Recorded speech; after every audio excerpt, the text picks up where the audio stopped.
Hello everyone, welcome back to our channel. So today in this tutorial I'm going to show you how to invite friends on Revolut.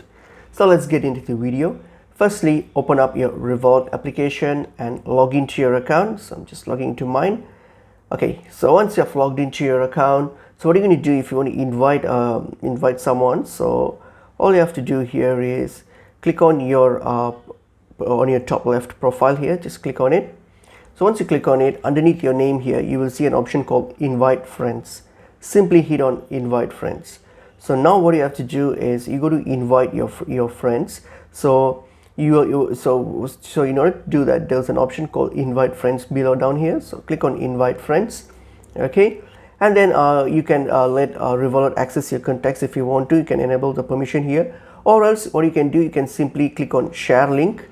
And then you can just share the link through any of your social media or any platform here, using any platform, to your friends, whoever you want to.